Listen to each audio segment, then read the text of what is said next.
नहीं तोर बिन हवस मोर परान तही।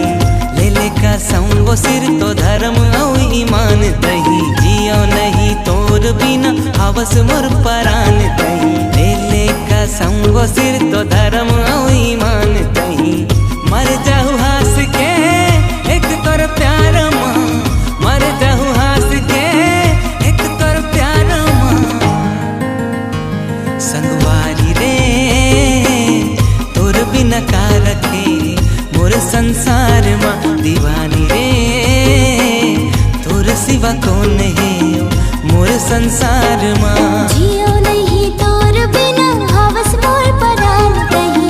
तेरे कसम रे सिर तो मोर भगवान तही। जियो नहीं तोर बिना हवस मोर परान तही। तेरे कसम रे सिर तो मोर भगवान तही। मर जाऊं हंस के एक तोर प्यार माँ, मर जाऊं हंस के एक तोर प्यार माँ। संगवारी रे तोर सिवा का रखे मोर संसार माँ। दीवाना रे तोर बिना का रखे मोर संसार माँ।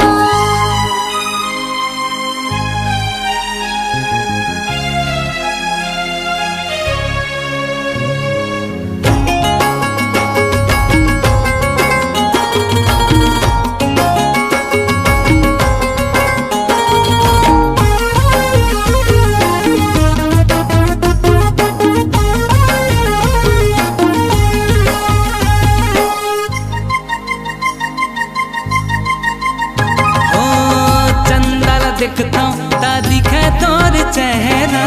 पीरत के घटा लागे आँखी के तोर कजरा।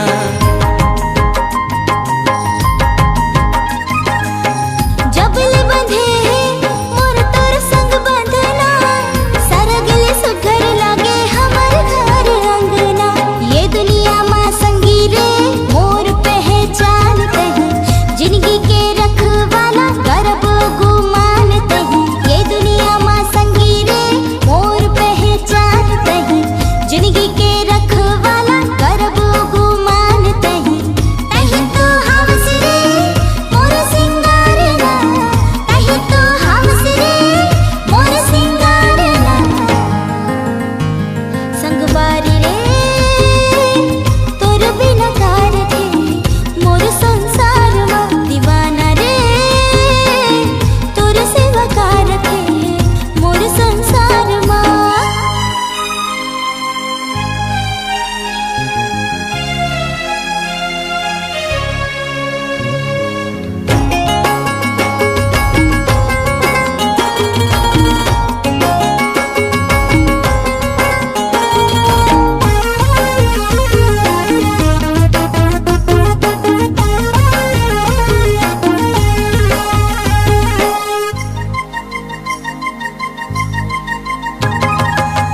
रंगे हाँ रंग माँ मैं तो सराबोर रे। चाहे जग पेरी होवे पूजा करे हो तोर रे। भले छाए दुख के घटा घन घोर वो। छोड़ो नहीं तोला कबू वादा है मोर वो। आए मोर जिंदगी माँ बन के मुस्कान तही। मैं ओ मर्द ताए मर्द के जुबान तही। आए मोर जिंदगी माँ बन के मुस्कान तही। मैं ओ मर्द ताए मर्द के जुबान तही। मर जाहूँ हंस के एक तोर प्यार माँ, मर जाहूँ हंस के एक तोर प्यार माँ। संगवारी रे तोर बिना का रखे मोर संसार माँ। दीवानी रे तोर सिवा कौन है मोर संसार माँ।